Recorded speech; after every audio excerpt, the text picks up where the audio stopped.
Hello, and welcome to a special episode of the Pure Faith Podcast. By special, I mean I am recycling old information. We are going to be replaying the Matthew 1 through 2 Bible study that we did very, very early on in our podcast. This was an episode that was originally released December 18th, 2021. I did cut out all of the talking that Michelle did beforehand, and Michelle is not with me right now, so I can blame it on her. So we shortened a 55-minute episode down to like 25 minutes. We did record a Bible study last week, but I just didn't feel like I did a very good job. I didn't do enough study. I didn't do enough prep. I didn't feel like it was something the Lord wanted me to release. So we scrapped that, and instead I am going to try this, see if you guys like it. If you're watching this on YouTube, there won't be any actual video. Whenever I do read scripture, I will put scripture quotes up, but otherwise it's just going to be our logo that you see. So without any further ado, we hope you enjoy.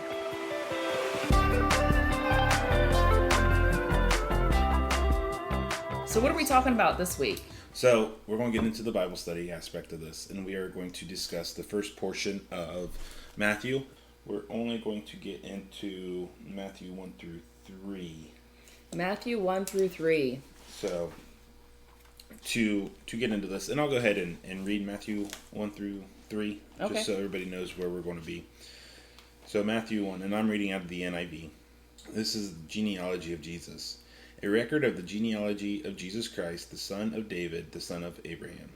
Abraham was the father of Isaac, Isaac the father of Jacob, Jacob the father of Judah and his brothers, Judah the father of Perez and Zerah, whose mother was Tamar, Perez the father of Hezron, Hezron the father of Ram. Oh, so that's it. That's a lot. That's a lot of information. That is a ton of information. So this is where we come back to, Mitchell is the Bible reader and Michelle is saying, that's a lot. So we have a lot of names in there. There's a lot of names. We're not going to cover all the names. Okay, good. Because that would be way too much. Yeah, so which names are we going over here? We're going to highlight the first couple generations. So mainly Abraham, Isaac, Jacob, and we're going to cover those three. And then beyond that, we're going to focus more on the women. On the women. Because there are a few women that are mentioned by name. Mm-hmm. And this is all done for a reason. So before we even get into the names in the scriptures, I need to point out that a lot of people might not know this. Matthew was written specifically for the Jewish reader. So as the Jewish readers, they knew Old Testament. So what we are going to discuss, the stories that I'm going to share, these Jewish people would have known these stories forward and back from memory, and would be able to recite the entire story to you from memory. And that is very important to keep in mind, because just getting into like the very beginning of this, where it mentions Judah and his brothers, mm-hmm. Just the mention of and his brothers for the Jewish reader would bring up the entire story of the 12 tribes of Israel. Okay. Because those were his brothers. Those were the 12 tribes of Israel. So just mentioning and his brothers, 3 words, to the Jewish reader would give them hours of thought, of stories that would just instantly come to their minds, and they would know this stuff. And that's prevalent in all of Matthew's writing, the entire book. We're only into the first 3 verses. Right. But this is true for the entire book of Matthew. So that's something to keep in mind as we continue through Matthew for the next 24 years. I'm just kidding, it won't be 24 I was going to say, wait a second, did you say 24 years? Yeah. Well, it probably, I mean, really, you could go back and forth. Yeah, you could go back and forth. So that's why we're going to skip a lot of it. We're going to hit the main points that Matthew is trying to, what I think Matthew is trying to point out in his genealogy, and then move on from there. So there will be a lot that we skip. But I think the first 3 generations are very important. Okay, and that's going to be Abraham, Isaac, and Jacob. Yes. Okay. So, now that we know that this is directed towards the Jewish reader again, it's very important to keep that in the back of your mind during all of this. So, we're going to go back to Genesis 15, 4 through 5. Wait, so we're going backwards? We are going backwards. Because? We are going to discuss the actual genealogy, the actual stories of the line of Jesus. Because, as we all know, Jesus comes from the line of David. This is the genealogy of Jesus Christ. So each one of these names has a story that appeared earlier. It's all in the past. Right. And a lot of it is documented in the Bible. So we're going to go back to the beginning of the Bible in Genesis and take a look at each one of these stories. And this is why I said in our last podcast that you do not need to start at the beginning. And I want people to know this. So we are in Matthew, and we are going back to Genesis, which is the beginning. So again, I want everyone to know that you do not have to read the Bible from front to back to be able to follow along with this Bible study. So again, we're going back to Genesis. And I will ask those questions for you, but if there's anything at the end of this, of course, send us messages, and I will be that person for you. But right now, I just want to make sure everyone is aware that we do not need to start from the beginning. Yes. This is a perfect way of starting. So back to Genesis. So yes, back to Genesis. I am reading Genesis 15, 4 through 5. If anybody wants to get out their Bibles and follow along, if you want to, go ahead and hit pause. Get out your Bibles. You can follow. So, Genesis 15, 4 through 5. Then the word of the Lord came to him. This man will not be your heir, but a son coming from your own body will be your heir. He took him outside and said, Look up at the heavens and count the stars. If indeed you can count them, then he said to him, So shall your offspring be. This couple verses, this is when the Lord came down to Abraham. At that time it was Abram. This was before his name was changed. We'll just use Abraham because it's so much easier just to go with Abraham, even though they'll see Abram in the Bible. They will see Abram in the Bible. I just wrote it for Abraham. Honestly, sometimes I say Abram when it's Abraham. I say Abraham when I use them both interchangeably. So whether I say Abram or Abraham, it's the same person. But this is where the Lord comes to Abraham and basically makes the promise that you are going to have offspring that are going to be more numerous than the stars in the sky. You can't even count the number of descendants that are becoming from you. And at this point, he's not a spring chicken anymore. No, isn't he like in his 80s or 90s or something? He's probably in his 80s at this point. By the time he actually has Isaac, I think he's 90. I might have to double check that. I was thinking 94, but I can't remember if that was him or his wife, Sarah. We'll just say Sarah. Yeah. I can't remember who was 94. All of these ages hit me because I, as a mother myself, I'm thinking, no. Yeah. No. I can agree with that as a father. Right. No. Okay, anyhow, but yes, he's older in age when the Lord comes to him. And because of that, both Abraham and Sarah are like, come on, this is a joke. Thanks for the good laugh. Yeah, this isn't real. But the Lord made him a promise. So as we go into Genesis 16, which I'm not going to read all this because if I spend all this time reading all these, we'll be here, but we'll be late for church. Yeah. Yeah, we'd be here too long. So I'm just going to give a brief overview. Hopefully it's brief of Genesis 16. And the main thing about Genesis 16 is this is where Abraham and Sarah were given this promise that they're going to have a child, and the descendants through that child will be as numerous as the stars. But they get impatient. The Lord gives them this promise, and years go by, and they still don't have this child. They still don't have a child. And instead of sitting back and waiting for the Lord to fulfill his promise, they decide to take the matters into their own hands and basically force this promise to come true.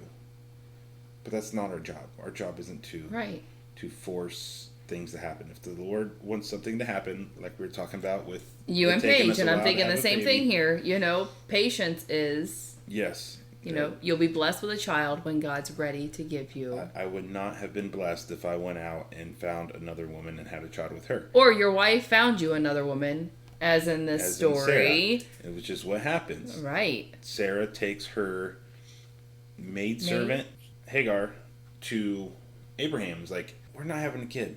How about you take my maidservant, my Egyptian slave, basically, and have a child with her, and then that child will be this child that the Lord is going to bless us with. No, that's not the way it works. That's not the child the Lord promised to you. That's not the child. You can't decide what the Lord's plan is. Yes, that was bad. That was something they shouldn't have done. Right.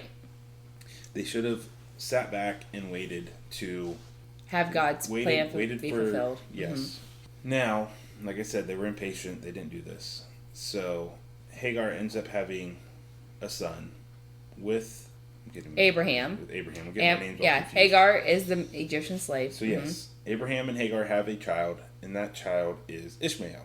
Mm-hmm. Which, a side note, Ishmael would end up becoming somebody who had many descendants through him. He ended up becoming the father of the Arab nation and ended up becoming the focal point for the Islam religion. So he did become very numerous. But so Hagar ran away, right? Because when she found out she was pregnant... Well, she ran away the first time, but the Lord is like, why are you running away? You're going to bless your son too. Like I said, he became the father of the Arab nations. Mm-hmm. The Lord tells Hagar to take Ishmael back to put up with Sarah. Sarah was not being a very good person to Hagar. But the Lord says, put up with her and go back home. So she does. And she ends up staying with them for, 12, 14 years, something. But yes, the big thing to take away from Genesis 16 is that Abraham and Sarah were impatient in waiting for the promise of the Lord. So after Abraham and Sarah showed impatience with the Lord, then we go to Genesis 21. And we're going to read Genesis 21, 1 through 5. And this is the brief little synopsis, or the brief little story of the birth of Isaac. So I'm going to go ahead and read this. It says, Now the Lord was gracious to Sarah, as he had said, and the Lord did for Sarah what he had promised. Sarah became pregnant and bore a son to Abraham in his old age, at the very time God had promised him. Abraham gave the name Isaac to the son Sarah bore him. When the son Isaac was 8 days old, Abraham circumcised him, as God commanded him. Abraham was 100 years old when his son Isaac was born to him. Mm. So Abraham was 100 years old. Okay, I knew that they were old, and I think Sarah was 94. She might have been 94. She was younger than Abraham. Yeah, he was 100. She was 94. Yes, they had their first child together. And something else to notice here, it says in verse 2, Sarah became pregnant and bore a son to Abraham in his old age, at the very time God had promised him. That was the promise that Abraham and Sarah ignored or tried to force early. But right here, it says that this was the time, this was the place where even though they didn't know when it was so supposed to be, they knew that God had a plan. Yes. But they were being very impatient on God's plan because they knew that they were getting older. Yes. Mm. And something else that we want to do here on this podcast is try to make this relevant to today's culture, or whatever you're going through. And stuff like this. If there's something going on in your life and you're praying for it and you're praying for it and you're praying for it, something I was always told is there's 3 answers that the Lord will give. Yes, no, or not right now. So if you're praying for something that you think should be now, yes, it might be something that, like in the case of Paige and our firstborn Zeke, that what we wanted right now didn't actually even get conceived until a year past what we were hoping. Right. And even though it can be a struggle, yes, even though the time that's being passed can be hard, and that you're asking yourself, why is he not answering me? Why is this person getting more than you. I look at that myself. You know, I sometimes think, why is this person getting so much and their faith isn't as strong as mine? But yet they seem to be doing so well. And here I am. And I have to remember that this is God's plan. And when my time is supposed to be, it will come. Yes. I need to have patience. I need to continue to pray. I need to know that when it is time, it will be. Yes. So I just want everyone to know that his timeline is not going to be the same as your timeline. And you may be praying for something, and the answer might be yes, but that yes isn't the yes that you were expecting.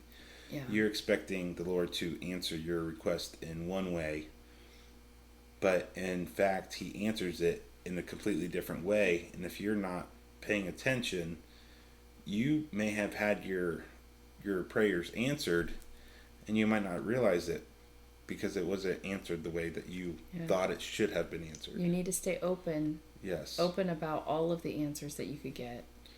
And I can also say, again, going back to me and Paige and Zeke, that year that we were struggling to get pregnant, which we didn't tell anybody this, but it was truly a struggle. Yeah, we were questioning whether we could have kids.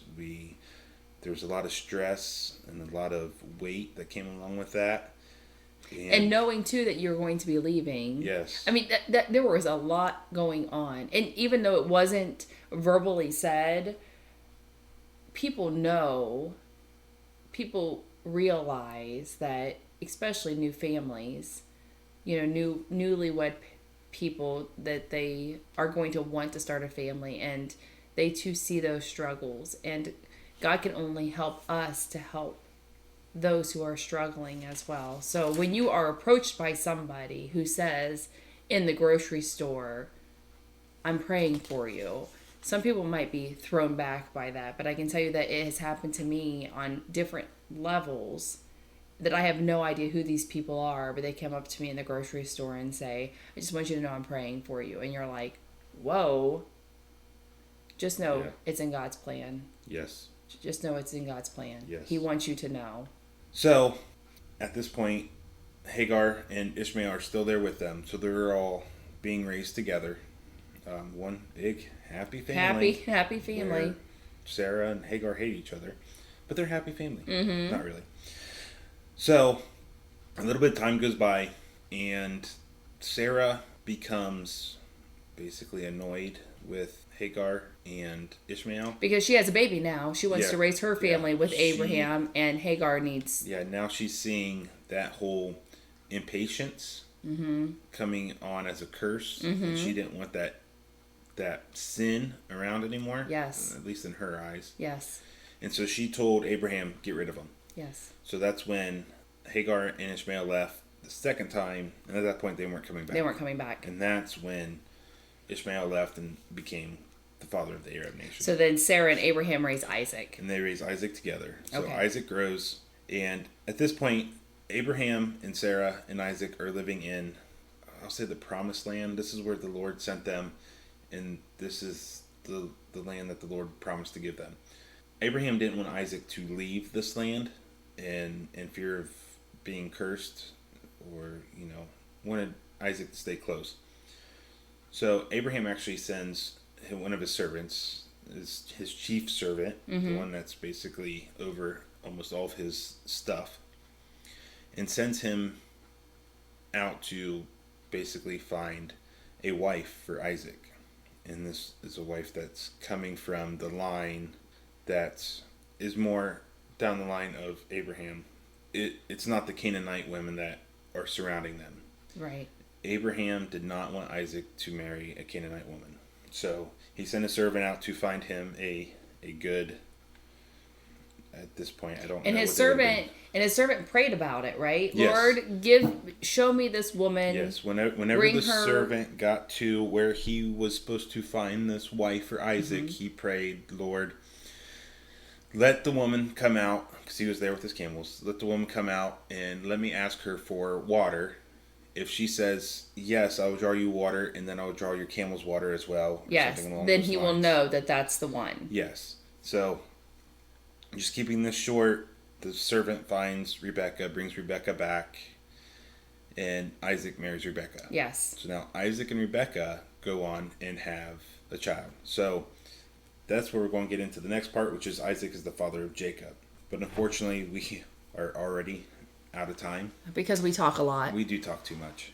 But that's fine. That's Absolutely. What this is about. I don't want to rush through the Bible. I would rather take our time, talk about everything, and apply it to life so everybody knows. And to understand the flow of how it works as well. Yes. So next week we're going to do the special, I guess you want to say, on basically death, life after death, and how we lost our father and all that stuff.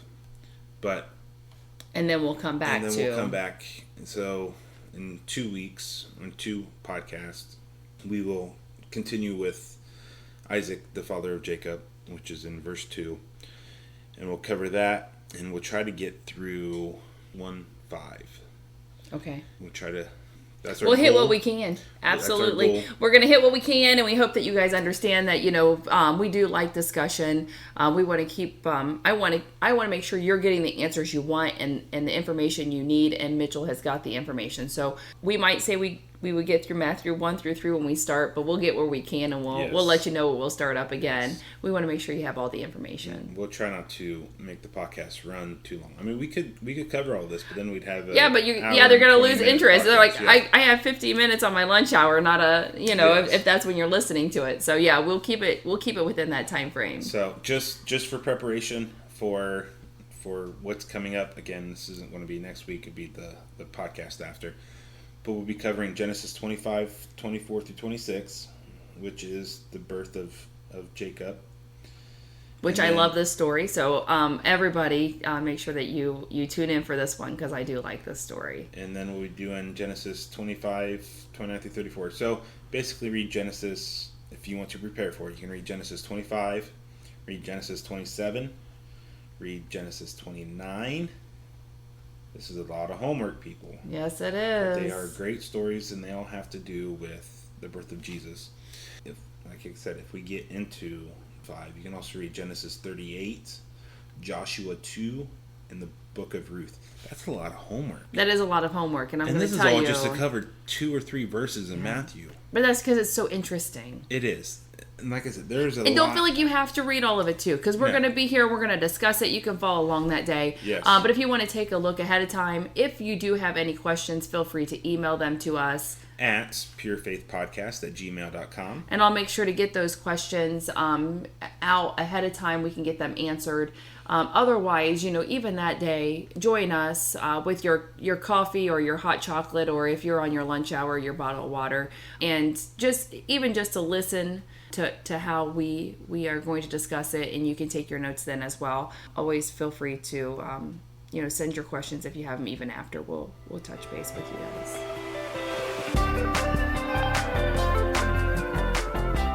Well, we hope you enjoyed that brief Bible study over Matthew 1, verses 1 and 2.